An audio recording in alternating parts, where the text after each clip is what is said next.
नमस्ते दोस्तों, आपका मेरे YouTube चैनल एलिफाई नॉलेज में फिर से आप एक बार स्वागत है। दोस्तों वेरी गुड मॉर्निंग। चलिए जानते हैं कुछ नए फैक्ट्स के बारे में। पहला, दोस्तों नए अध्ययनों से पता चलता है कि क्षुद्र ग्रह यानी कि स्पेस भविष्य में अंतरिक्ष आवास हो सकते हैं। रोचेस्टर विश्वविद्यालय के वैज्ञानिकों के एक नए शोध से पता चला है कि क्षुद्र ग्रह हमारे सूर्य की परिक्रमा करने वाले पथरीले पिंड भविष्य के खतरनाक अंतरिक्ष आवास हो सकते हैं।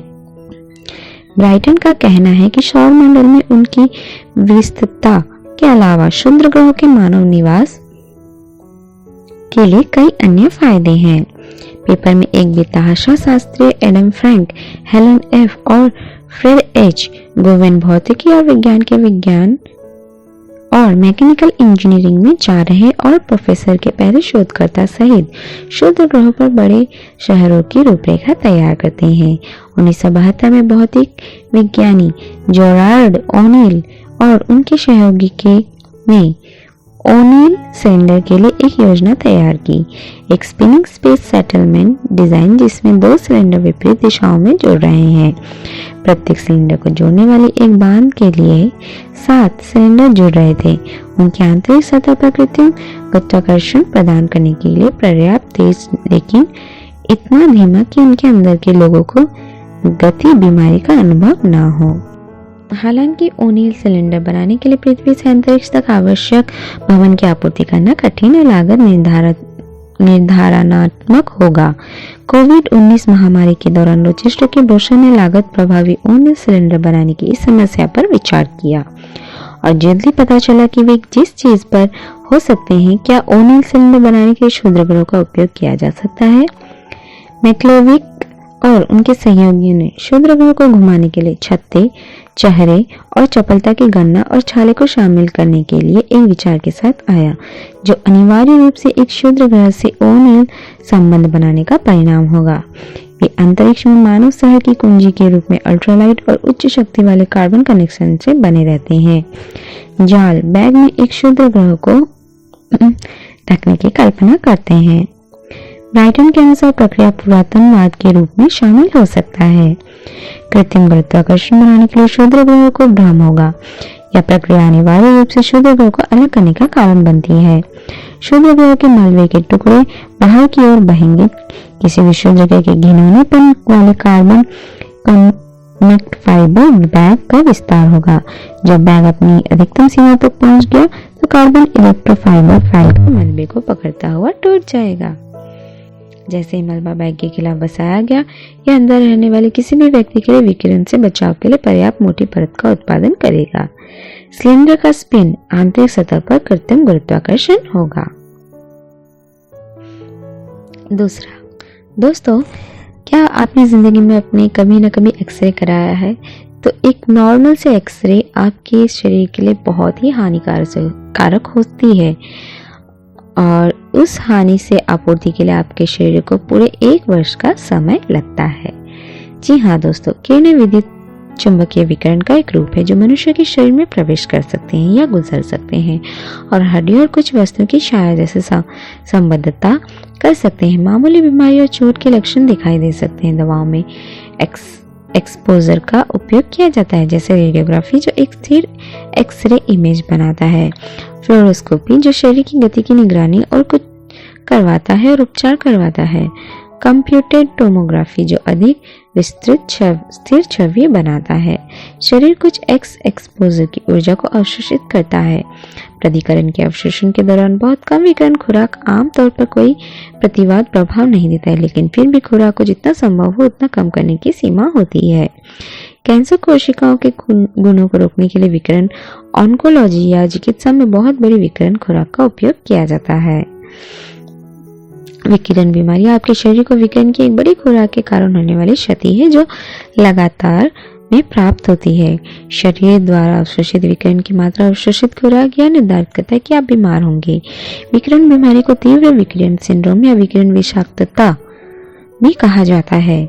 विकिरण बीमारी सामान्य विकार का कारण नहीं होता है जो कम खुराक वाले विकिरण का उपयोग करते हैं, जैसे कि एक्सरे या सीटी स्कैन। हालांकि विकिरण भी गंभीर और कभी घातक होती है। यह दुर्लभ है।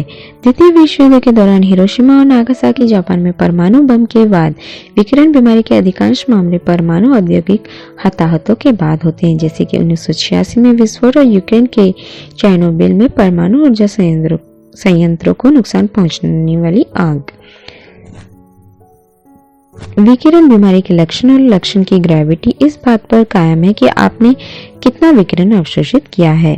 अब विकिरण ऊर्जा की शक्ति आपके जोखिम के समय और आपके और विकिरण के स्रोतों के बीच की दूरी को कितना अवशोषित करते हैं। जोखिम के प्रकार से संकेत और संकेत भी प्रभावित होते हैं, जैसे कुल या आंशिक शरीर। विकिरण बीमारी को ग्रेविट्स इस बात पर भी स्थायी रूप से प्रभावित ऊतक को प्रभावित करती है, कितना संवेदनशील है। उदाहरण के लिए जठरांत्र प्रणाली और अस्थि मज्जा विकिरण के प्रति अत्यधिक संवेदनशील होते हैं। उपचार योग्य विकिरण बीमारी के शुरुआती लक्षण और लक्षण आमतौर पर मतली और उल्टी होती है। एक्सपोजर और जब ये लक्षण विकसित होते हैं, उनके बीच समय की मात्रा एक संकेत है कि एक व्यक्ति ने विकिरण मात्रा को अवशोषित कर लिया है। केंद्रक और लक्षणों के पहले दौरे के बाद विकिरण बीमारी वाले व्यक्ति में बिना किसी स्पष्ट बीमारी की विकृति हो सकती है। इसके बाद नए अधिक गंभीर लक्षण दिखाई दे सकते हैं, जैसे कि मतली और उल्टी, डायरिया, सिर दर्द, बुखार, चक्कर आना और हटना, कमजोरी और थकान, बाल झड़ना, आंतरिक रक्तस्राव से उल्टी और मल। तीसरा, दोस्तों, क्या आप जानते हैं कि दुनिया की सबसे अनोखी कार नंबर प्लेट की बिक्री के लिए 132 करोड़ रुपए में की लागत होती है। जब विशेष नंबर प्लेट या विशेष पंजीकरण नंबर की बात आती है तो भारतीयों का एक मजबूत संबंध होता है। कभी कभी यातायात में कुछ अंक नंबर प्लेटों में भी देखी जा सकती है, जिनके लिए क्षेत्रीय परिवहन कार्यालय 3,000 रुपए से लेकर उत्तर की ओर जाने पर मिलियन रुपए चार्ज करता है।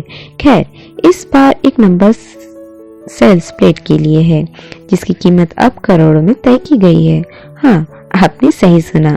हालांकि भारत में नहीं, डबल डिजिट प्लेट के रूप में F1 के रूप में पंजीकृत होने के लिए एक खगोलीय लगभग 132 करोड़ रुपए में दिखाया जा रहा है। उपयुक्त संख्या प्लेट के पहले कई मालिक थे और वर्तमान में यूके में स्थित एक कार संशोधन और अनुकूलन कंपनी कान डिजाइन के मालिक अफजल कान के व्यवसाय में है।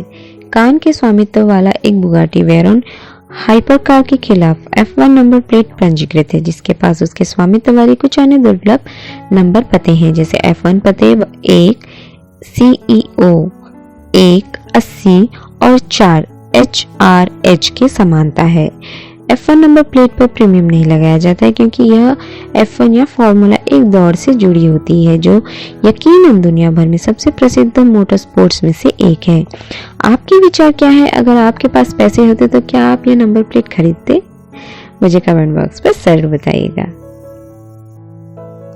चौथा, दोस्तों, गिनीज वर्ल्ड रिकॉर्ड के मुताबिक दुनिया का सबसे बड़ा पैडलॉक बनाया है। पैड कई लॉक शेप, कलर और शेप में आते हैं। वे लगभग सैकड़ों वर्षों से रहे हैं। उनके पास प्रौद्योगिकी और निर्माण प्राधिकरणों के आधार पर विभिन्न लोगों और सभ्यताओं के प्रारूप के रूप में उपलब्ध है।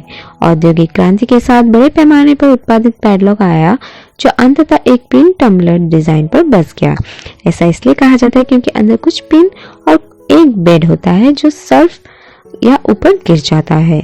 रूस के पावलोवो आर्ट्स कॉलेज में छात्रों और शिक्षकों की एक टीम द्वारा बनाई गई दुनिया का सबसे बड़ा पैडलॉक 56.8 इंच का है और 41.3 इंच का सर्किट और 10.2 इंच का गहरा है।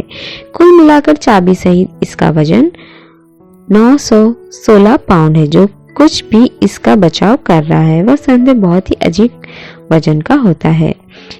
पांचवा, दोस्तों, क्या आप गोडियर ब्लिम्प के बारे में जानते हैं? Goodyear blimp Goodyear Tire and Rubber Company द्वारा संचालित एयरशिप के किसी भी बड़े बेड़े में से एक है, जिसका उपयोग मुख्य रूप से विज्ञापन उद्देश्यों और टेलीविजन के लिए लाइव खेल आयोजन के हवाई दृश्यों को कैप्चर करने के लिए किया जाता है।